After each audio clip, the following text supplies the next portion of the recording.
Terima kasih, saya Kayla Andresen dari SMA Negeri 1 Tomohon. Dewan Juri yang terhormat, seperti yang kita ketahui bersama, media sosial adalah sebuah media berbasis daring atau dalam jaringan yang digunakan satu sama lain, yang para penggunanya bisa dengan mudah berpartisipasi, berinteraksi, berbagi, dan menciptakan isi blog, jejaring sosial, wiki forum, dan dunia virtual tanpa dibatasi oleh ruang dan waktu. Pemengaruh media sosial atau influencer adalah seseorang yang memiliki followers atau pengikut yang banyak di media sosial. Siapa saja yang tergolong sebagai influencer? Mereka adalah selebritis, selebgram, dan YouTuber yang memiliki pengaruh besar dalam masyarakat lewat media sosial. Pada era globalisasi seperti saat ini, media sosial memiliki banyak peranan utama dalam komunikasi dan edukasi masyarakat melihat teknologi digital yang berkembang begitu pesat.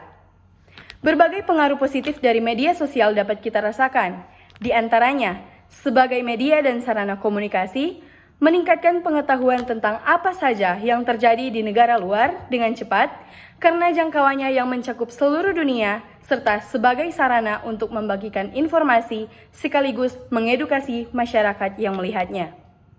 Dilansir dari laman resmi kompas.com, dari total populasi Indonesia sebanyak 274,9 juta jiwa, pengguna aktif di media sosial mencapai 170 juta jiwa. Hal ini mengartikan bahwa media sosial merupakan sarana komunikasi utama berbasis digital yang sangat memungkinkan jika dijadikan sarana untuk info kenegaraan mencakup kebijakan pemerintah. Menyanggah pendapat yang dikemukakan oleh tim pemerintah, kami sebagai tim oposisi mempertimbangkan bahwa justru menggunakan pemengaruh media sosial atau influencer untuk menyosialisasikan kebijakan pemerintah tidak dapat disalahkan. Mengapa? Karena banyak sekali manfaat yang dapat diambil. Apalagi, para penggemar mereka tentunya selalu tertarik untuk mengikuti aktivitas mereka. Itulah saat ini mengapa banyak pengusaha yang memberdayakan para influencer untuk mempromosikan produk-produk mereka agar supaya produk yang mereka hasilkan lebih dikenal oleh para konsumen. Merujuk juga pernyataan yang dikemukakan oleh tenaga ahli utama Kantor Staf Presiden atau KSP, yakni Bapak Doni Gahral Adian, yang membantah tudingan tentang ketidakpercayaan diri pemerintah lantaran menggunakan jasa influencer untuk menyosialisasikan kebijakannya.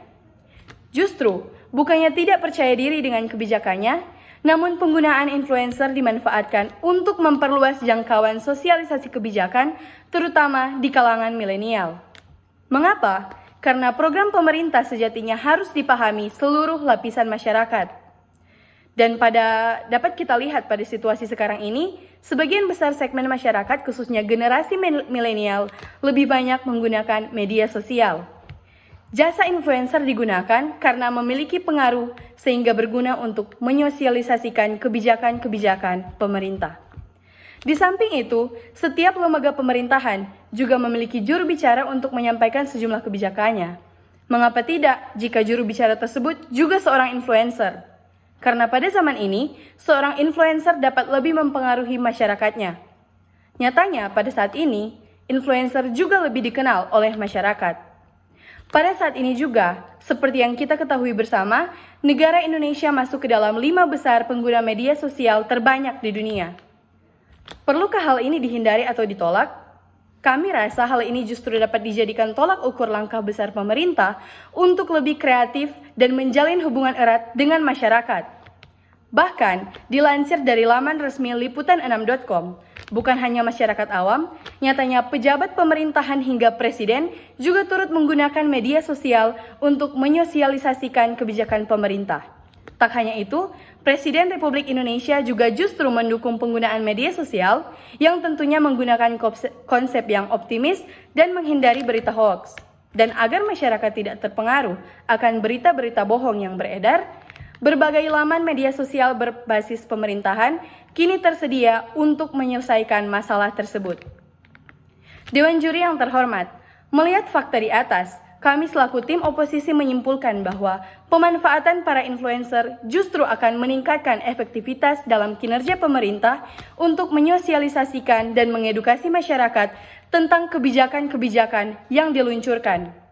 Karena berdasarkan Peraturan Menteri Pendayagunaan Aparatur Negara dan Reformasi Birokrasi Indonesia Nomor 83 Tahun 2012 tentang pedoman pemanfaatan media sosial instansi pemerintah, diputuskan bahwa hubungan masyarakat pemerintah senantiasa dituntut untuk meningkatkan kemampuannya dalam menghadapi tantangan dan perubahan lingkungan yang sangat cepat, serta mampu berfungsi sebagai jembatan untuk membangun suasana yang kondusif, sehingga publik melalui proses komunikasinya yang tepat, menetapkan bahwa penggunaan media sosial terhadap instansi pemerintah merupakan bagian yang tidak terpisahkan dari peraturan menteri ini.